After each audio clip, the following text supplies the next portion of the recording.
ভাবদাদার সম্পদ গলহিয়া ভরাই আমরা ঘরি আমার ওই না জীবনে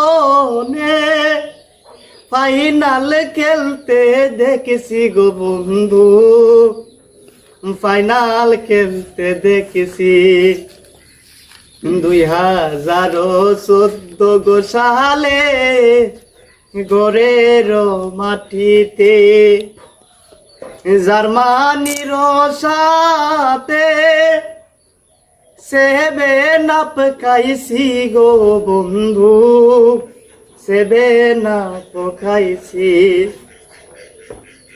এখন আমরা টিকা গোয়াছি সাপার জোরেতে বন্ধু, সাপার জোরেতে।